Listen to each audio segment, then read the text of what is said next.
They fly through the air like gods. They hit fadeaways with ice in their veins. They sign deals worth millions more than most of us will make in a lifetime. But no one wants to talk about the other side. The side where your body gives out, where your mind screams in silence, where you're not a player, you're just a product. Being a basketball player really sucks sometimes. And this isn't coming from a place of hate, it's from the truth. The kind only insiders, ex-pros, and the ones still grinding behind closed doors ever see. Let's talk about it. You're a kid. You fall in love with the bounce of the ball, the echo of sneakers in an empty gym. You stay after school to shoot till your fingers blister. You dream of March Madness, NBA draft night, buzzer beaters, and shoe commercials. But somewhere along the way, it stops being about the love. It becomes about survival. Because once you're good, really good, everything changes. You're 14 6'4", averaging 28 points a game. Suddenly, you're on recruiting radars. Coaches slide into your DMs. Random adults call you a meal ticket. AAU teams fly you out, treat you like a star. But only if you win, only if you deliver. The pressure of performance, it starts before you're old enough to drive. By 16, some of these kids are already burning out. Too many games, too many scouts. Too many adults banking on your success to justify their paychecks. No downtime, no balance. Just back-to-back tournaments, Instagram reels, and highlight tapes. You're not being developed. You're being marketed. Then college hits if you make it. Because now, with NIL money on the table, being a student athlete is a whole new game. You've got class at 8 a.m., shoot around at 11, weights at 2, a TikTok brand meeting at 4, and film study till midnight. Oh, and try not to slip up on social media, or you'll wake up training for the wrong reason. The truth is, even the D1 lifestyle isn't glamorous. You're playing through ankle pain. Your sleep is wrecked. You eat whatever is quick. And when the buzzer sounds, you still have to smile for interviews. You're not a person. You're a brand now. And God help you if you go pro, because now you're in the league, or worse, on the fringe. A two-way contract, overseas hustle, G League grind. No guarantees, no fame, just a seat on the edge of the dream. Every day is a tryout. Every practice is life or death for your career. You could be waived tomorrow, cut, replaced by a 19-year-old with a 40-inch vertical and a better TikTok following. And the mental toll, it's real.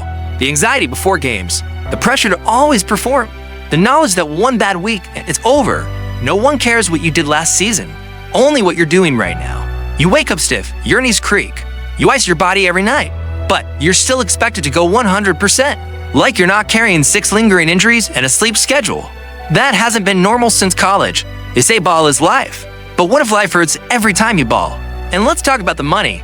Yeah, NBA stars are rich, but most pros, they're not millionaires.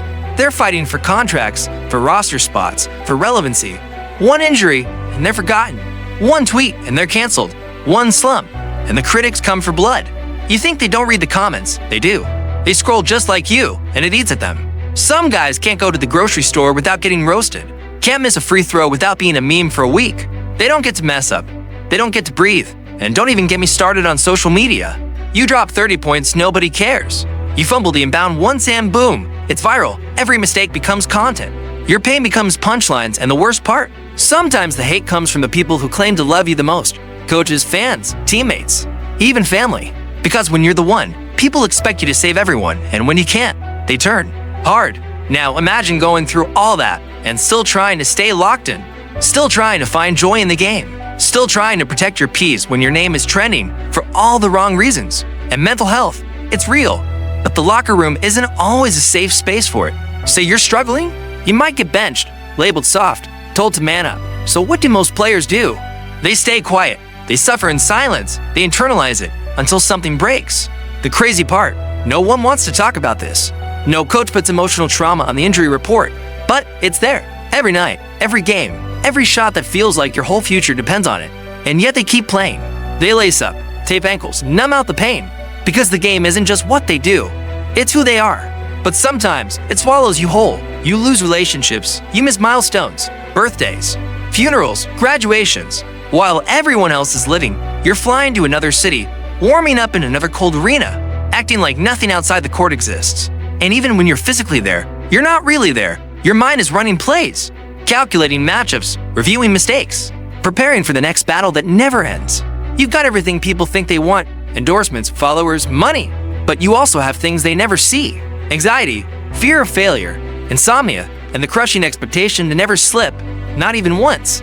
Your entire value is attached to numbers, points, per, usage rate. Even your joy gets measured in metrics. Every game is a job interview. Every season is a contract year. Even winning doesn't feel like winning anymore. It just feels like relief. Relief that you didn't lose. Relief that you survived another night and the travel. It breaks you down. Red eyes.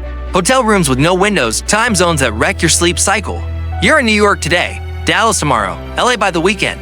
But you don't get to see any of those cities, just gyms, buses, planes, and pressure. And yet somehow you're expected to always be on, smiling, available, brand safe, polished, grateful, even when you feel like you're falling apart. And when you speak out about mental health, about unfair trades, about burnout, you're ungrateful. You make millions to play a game. They forget you're human. They forget you're hurting. They forget you didn't ask for all of this. You just wanted to hoop. But now the game you love feels like a job you can't quit. A job where the rules change every year, where your body is an investment someone else controls. So yeah, it really does suck to be a basketball player sometimes. Smash that like button if you've ever rooted for the underdog. Drop your favorite hooper in the comments, especially the ones who don't get enough respect. And don't forget to subscribe, because next week's story, let's just say, it'll make you rethink everything you thought you knew about the price of greatness.